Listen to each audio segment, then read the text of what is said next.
marketing, entrepreneurship, and all things small business.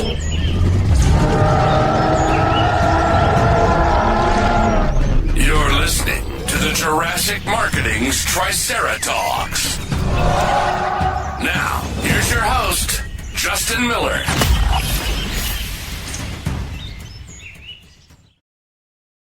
I was just thinking it's a good thing we have the voiceover guy say Triceratops. That's hard to say. Although that's still one of the best intros of any podcast I know. Yeah, but it seemed to only introduce one of you. What's the deal?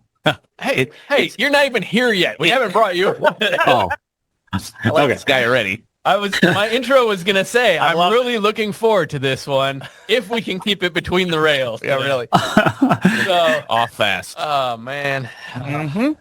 So he's got a point, but it is your show. It's your business. It's like the interrupting cow joke. Sort of. Yeah. No groaners. All right. So our next impatient guest, too, is so happy to be here. He's in the waiting room. Let's see. The video feed hasn't mixed yet, so you're still disguised. Unless they knew your laugh and your voice, you're still out. Can we blur his face? We could. I'll have to do that in post. All right. So he's a direct response marketing strategist and relationship marketing architect. And he probably didn't chat GPT this either, so these are big words. Who helps business owners uncover the Rembrandts in their attic, the overlooked assets already sitting inside their practice. He designs and implements lead gen systems, media strategies, and conversion frameworks that turn the hidden assets into more qualified leads, higher conversion rates, increased revenue, greater freedom from the owner, long-term client. Happy business owners. Can we just sum that up? Just happier business owners. Just by the way that's written, I know that he knows what he's talking about. Sometimes when people write stuff about their business, sometimes it's like, what? Yeah, I mean, you know what you really do. I can tell. We released a podcast about like hiring marketing services and red flags, and they don't go into this much depth. So the guest today is Ron Sheetz. Ron, official welcome. Hello there. No, and you read it just like I wrote it. Fast? And it wasn't ChatGPT, because if I did, Kennedy'd have my ass. Oh, yes. And Dan Kennedy, follower, and he's vendor for Kennedy for how many years? 20. Yeah, so he knows a lot of behind-the-scenes stuff that he can't share, but yes. maybe we'll get a little. His company's RJ Media Magic. His official title is Chief Cook and Bottle Washer. Sometimes you got to do that. All right, and he's got lots of stories, so we'll dig in. And actually, like, Ron and I are friends. I'd say, how long do you guys know each other? But I don't know, like, everything about his business. Okay. So this is going to be good, because we float in the same circles, and we're in a mastermind, which he leads together. But that's a different setting. So we get to talk a little bit about your business. It's not, we're going to actually, like, teach some stuff, too, I suppose. But, all right, so RJ Media Magic. If RJ Media Magic is chasing a client, who is it you serve? It's predominantly professional services. Area that I spend a lot of time working in is dental, independent dentists, personal injury law, criminal defense law, a lot of medical. So primarily the focus is on independent rather than corporate or franchise or anything like that, because as you guys know, this kind of marketing that we do doesn't work in those environments because it doesn't hold up to pretty and flowery and nice and that, but primarily professional services. You're talking to the guy that has a tree in his background here. It's a nice one. Not flowers, but we got ferns and trees, and so there's a little bit of Jurassic branding around here. Ron's going to tell me whether or not I should wear the dinosaur outfit through the airports, because he's a brand. No, he's not a brand consultant. He doesn't know about branding. You've got enough of them you could wear to every airport you go to. That would be quite. We need a static shot of just the wardrobe room over here. You got the camera controls. I'm telling you, it is. Well, yeah, but it's impressive. Kevin, it's Ron's job to get us off the rails. Oh, that's true. I'm sorry. I think one of you has lost control of this thing. Whose name's on the show? We can. Now I get it. Now I get it. There we go. We got buttons. All right. No, let's dig in with some good stuff. So Ron is an expert at storytelling via multiple medias, but I know you from video format, which should dovetail nicely here. But let's talk about this, because my story I present at this point is accidental turned intentional. It's kind of interesting, but I don't think a lot of people get bonked. A lot of business owners get bonked over the head with a good story that should be used, or someone pointing out what should be there. So tell me a little about client story and how business owners should be using this as an asset. Well, the biggest thing that I find, and before I do that, do you guys have ADHD? Because I think we're on the same page. We kind of drift off into different areas. But so you got to bring me back. I'll bring you back. That's why we have an outline. I know. I got the same thing. So as far as story, everybody's got them. Virtually nobody's using them.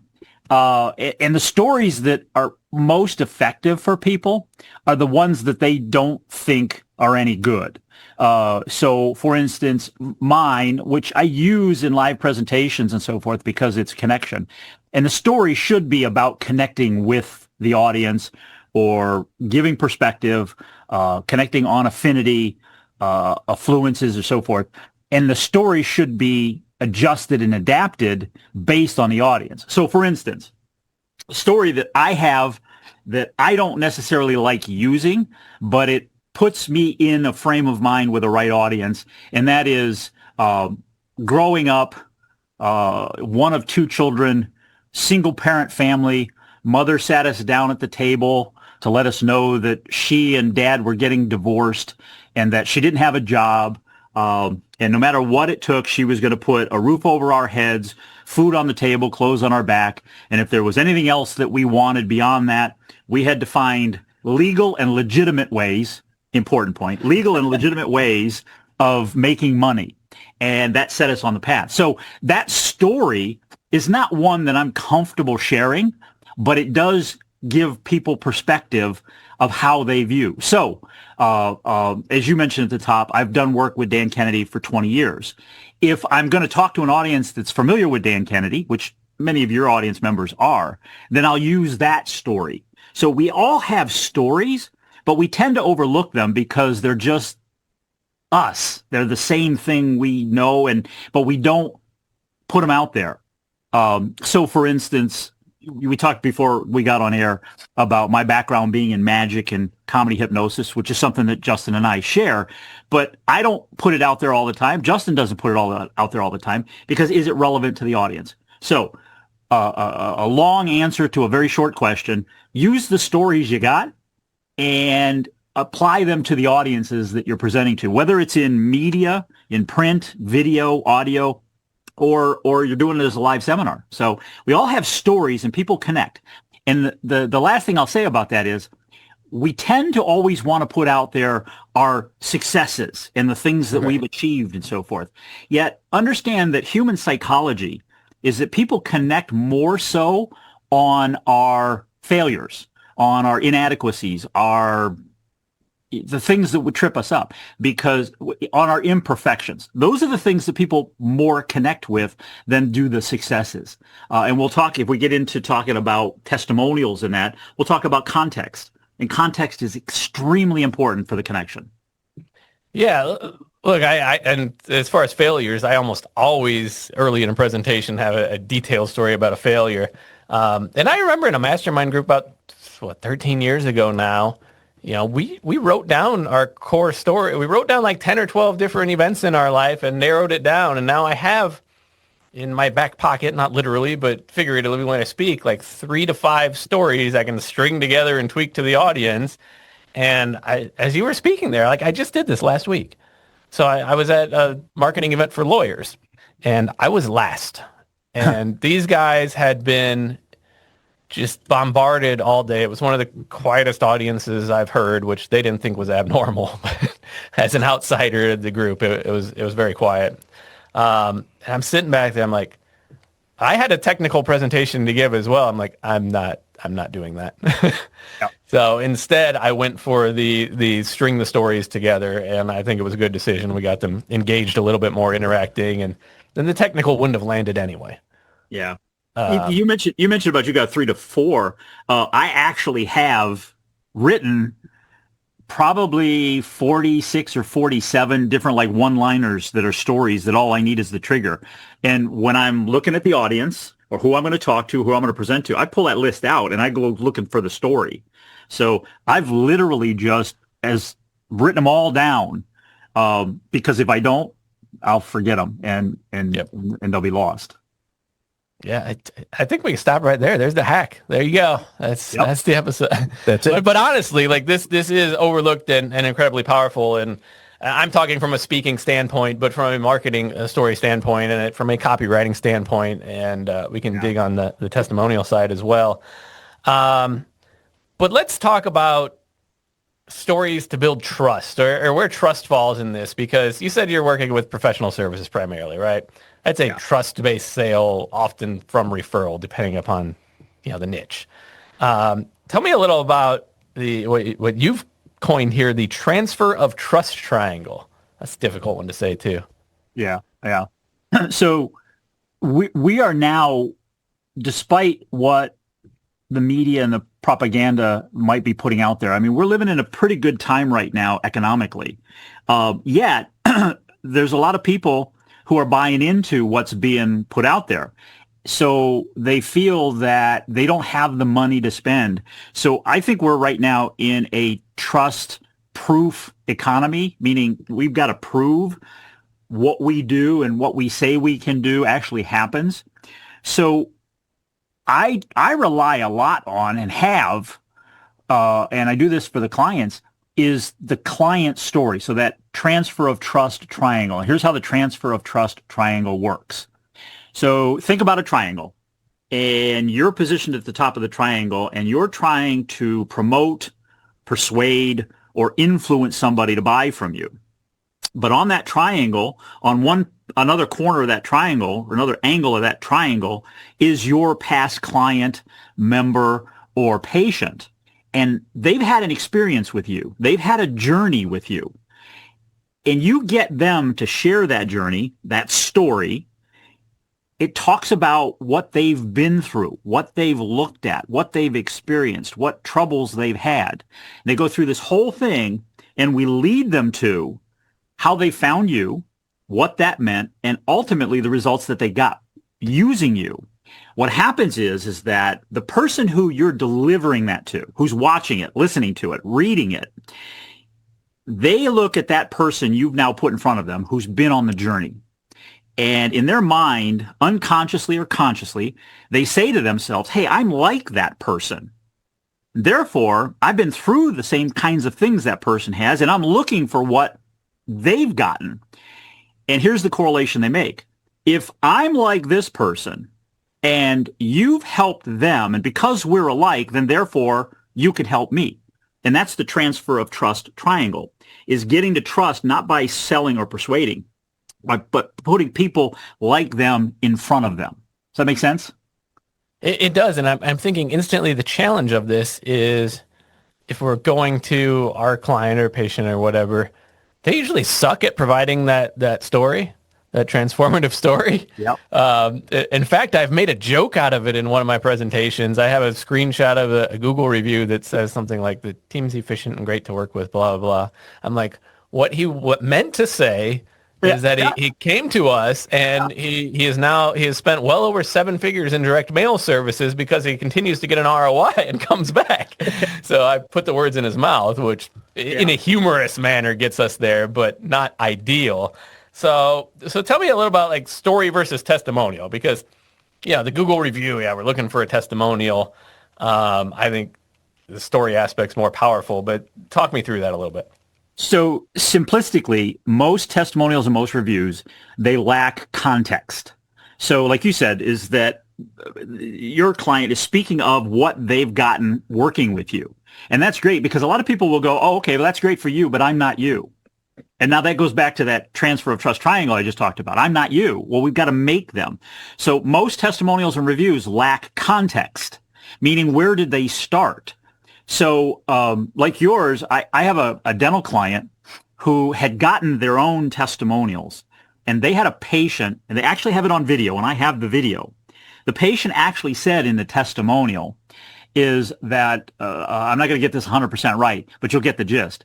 The patient said is the service was, how did they put that? They said the office was great, meaning the setting. The office was great and the staff was good.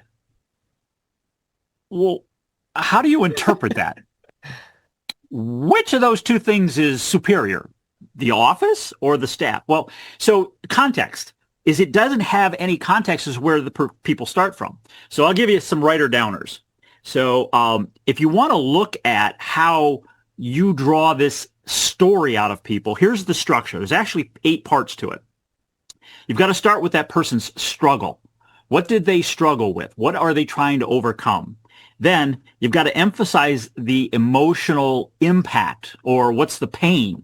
Then you've got to introduce what the hero is, who the hero is, which would be you, Jurassic Marketing, or the viewer. And then you got to describe this journey. What journey did they follow? They tried this, they tried this, they tried that. Then next is you've got to reveal what the transformation is going to become. Sixth, I think that's fifth. Sixth is reflect on what their new reality will look like. And then seventh is you've got to end with a powerful message. And oftentimes, this is just that part of the testimony everybody gives. Hey, Justin and Jurassic Marketing are fantastic. They did a great job for us. That's where it ends up with. And then last, you've got to leverage that story everywhere you can. Now, I know that sounds very complex. And how do you fit that into a short period of time? Well, you don't. It doesn't have to be short. We don't live in a world where we've got to deliver in whatever Twitter or X or whatever the heck it is in so many characters. Because as our friend Kennedy says, is that, a serious buyer will read and consume as much as you put in front of them, as long as it's interesting. So my research has shown, especially with dentists, the least visited page on their website is their testimonial page. Why do you think that is? I'm going to say there's nothing there. Or testimonials are like what you're talking about. I'm thinking of like our pages, like the staff stuff's usually pretty high for one reason or another. They want to see who works there, or they want to see who they're talking to. And I think testimonial somewhere in the middle, maybe, of page views. Yeah, it's actually the lowest, and that is because people expect what they're going to read there. It's going to be great stuff, so they kind of gloss past it anyhow. You hit it. Actually, in the dental side, and it's true in a lot of professional services, the meet the you or the meet the staff are the biggest, most frequently visited pages on a website. They're also the ones that people will spend the most on. Why? Because they're working with people. People buy from people. They don't buy from businesses. Who are we going to work with? Can I trust this person? So it goes back to, again, we're in a proof economy. Do I like you? Do I trust you? And can I see myself working with you? Yeah. So there's not enough emphasis put on that. I was going to say, you have 8 parts you put out there, and I was thinking of one of them that I actually use over and over, and it's got maybe 4 or 5 of them, and it's really good. I'm thinking, man, if we tie that together and get them to rewrite those last 3, that would be amazing. Yeah. Because the 4 or 5 is actually pretty amazing. It's one of the better ones we have. So now we can step it up. And surprisingly, the person that wrote that was unprompted and not who you would expect to hit 4 out of 5 of them. So, yep. Now I can't say who they are because I'm embarrassed. So. Protect the innocent. Yeah, right. Let's talk about proof versus proof of concept. This is a bullet you gave me that kind of interests me a little bit because this is like, I think you're going to go to marketing testing world a little bit with your response, and I'm just curious how you differentiate the two, because false assumptions here could be really expensive, is my thought. Yeah. Well, proof of concept over proof is more simple than even what you described. So proof of concept is just what I just laid out, is where are people coming from? It's belaying that, it's suspending their disbelief that, okay, what you experienced is great, but I'm not you. I have my life is different. My business is different. So proof of concept is really just a matter of matching who that person we're talking to with the person we've serviced and putting them together through the methods I just described, the transfer of trust triangle. So proof of concept is what you provide works, and the proof is it worked for this person who's similar to you. Now, I know that's deep, but does that make sense? It's proving to people that you're not different than the people we've already helped. So butcher, baker, candlestick maker, we all have the same challenges. Yeah, I was gonna think I don't use this slide externally, but I do in staff meetings, and it's like it's a bunch of smiley face people, and like one's purple and the rest are yellow, and it's like you're special, just like everyone else. Yeah. That's a good one. Yeah, I gotta write that one down. Okay, so if we go through all the work and actually get a decent story out of someone to use, how can we maximize the results of that? So like I'm thinking like this podcast, of course, ends up in like, I don't even know how many formats Kevin has to put it into. You know, there's Tech and Play, obviously, but it's a lot more than meets the eye for just recording the podcast. So how can we leverage the story in different media formats? Well, first of all, I run home to mama, as they would say, because I'm a video guy. So my interest is always to capture it in video. And then once you have it in video, you can then use it in audio form only, and you can transcribe it, and you can use it in print. So that's the first way of leveraging it, just in different media. The next way is how and where you place it. So when I get a story or a journey, there's a lot of parts to it that can then be sliced and diced. So it can be used in long format for a dental practice, for example, where I do a documentary film, which is 30, 40, 60 minutes long. But there's now pieces of that we can take out. We can use components of it on Facebook, in social media, LinkedIn. We can do it into a radio commercial, a TV commercial, a print ad. So give you an example.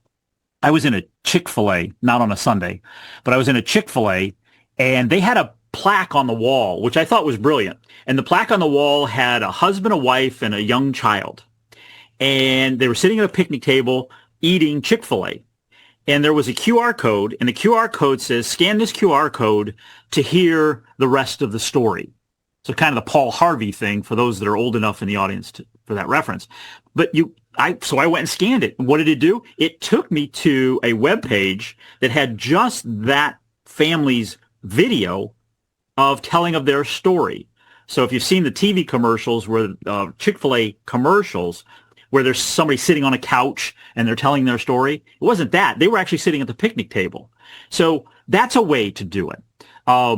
The other thing is, and this one a lot of people overlook, and I'll preempt it, but there's a new book coming out that I'm working on that Justin's in, and it's called Lead Hunters.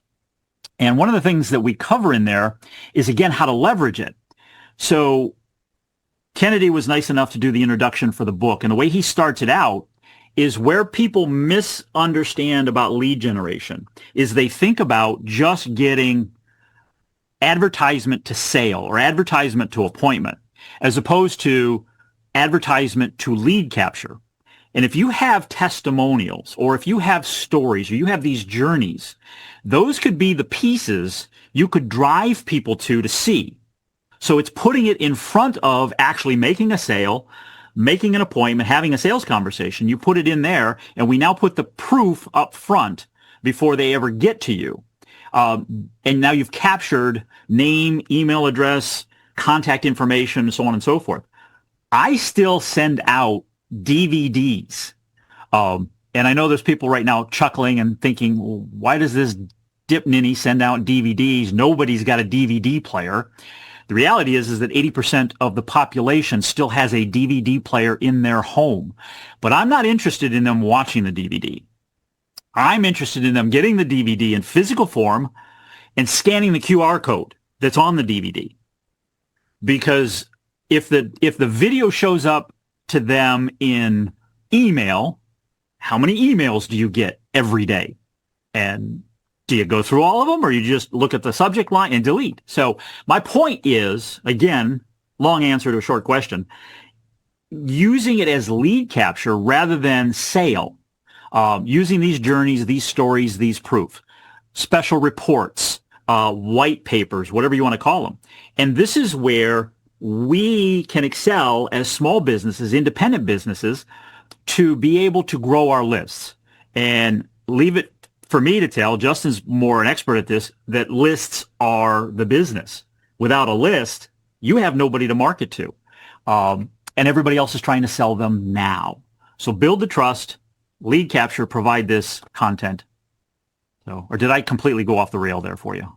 No, it went deep for a 20-minute podcast. Now, what I'm thinking is we might overwhelm listeners with all the things they can do and probably should be doing, but can do once they have that story, be it from a client or their own core story. I think it's just important that they get some story and don't worry about overproducing, especially, video for us, this format's being consumed more than anything else we're putting out right now. We got the numbers on that. And yes, from my production background, we have overproduced this thing massively. A little bit. But I think that's what stops people from starting. So I knew I could get to the finish line of the production because I've been there, done that. Yeah. But it wouldn't stop me from sitting with my laptop open and recording. Yeah. We'll do lightning round. After lightning round, I want a Kennedy story really quick. But all right. So lightning round, business book you'd recommend or what's currently on your reading pile? Well, let me catch up with you here. Hold on a second, because I've fallen behind in class. That's good. So there's actually an event that I recorded for Kennedy many years ago, and it's out there. It's still out there, but it's kind of fallen into obscurity and less unknown. It's the No BS Trust-Based Marketing. It's a book that's available. There's an entire event that was recorded about this, which I think has been some of the greatest stuff that Kennedy's ever done. And it's not even seen the light of day. So stay tuned. It may. But best book is Trust-Based Marketing, because understand how trust is built with people, because that's paramount in making the sale. Cool. Tool you can't live without. The Notes app on my phone. As I said earlier, I have ADHD, so I can't walk across the room to go get something or do something without forgetting what it was I went to do. So I will literally be driving along and I'll turn on that app and go to voice message and I'll give myself a note that's just a trigger. So I can't do without that app. And I know there's a lot of specialized apps to do that. The Notes just is fine for me. Don't overcomplicate it. Yeah. Favorite quote? Success is a state of mind, not a place in time. Let that one sink in. That's another good one. Yeah. The quotes that we've gotten on our guests so far have been really solid. I mean, and they make sense, and they are success based. I think it makes sense. Yeah, I think there's a lot of people that chase the place in time and then realize that's not it. Yeah, too late. Something surprising people wouldn't know about you unless they really knew you. I just had this happen again, but being a professional stage magician and comedy hypnotist, which, spoiler alert, Justin and I share. Yep. And I don't use that story too much unless it's to a specific point, because that one can go off the rails quick. Yeah. Oh, yeah. Because it can totally steer people away from what your objective is. Yeah. There's lots of good stories in comedy hypnosis world. All right. You have an offer. So, hey, nobody else has given an offer. We've had a lot of marketers on, Ron, and no one has given anything. So you have a give. So, Yes. So we've talked about story. We've talked about testimonials in that. My first book was Your Patient Attraction Secret Weapon. Now, it says patient attraction. It was originally written for dentists, but understand marketing is marketing is marketing. So anybody that's interested, I will give them a free copy of my book about testimonials.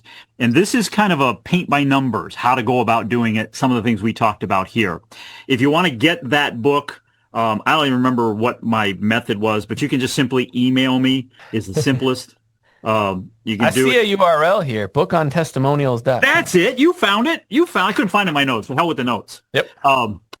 Bookontestimonial.com.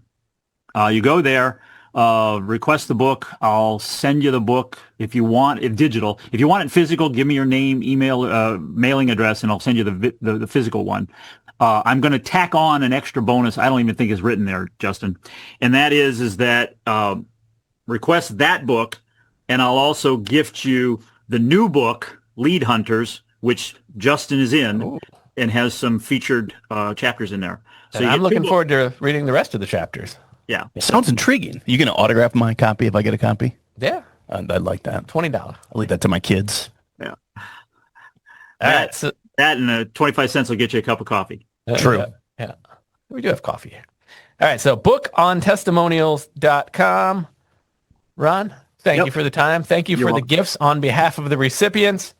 And there's so much more we had in the notes and don't have enough time to. We'll get you back on in the future here.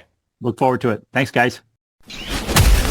Thanks for listening to the Triceratops podcast. Be sure to subscribe and leave your comments. For more information on how Jurassic Marketing Direct Mail can help grow your business, visit JurassicMarketing.com.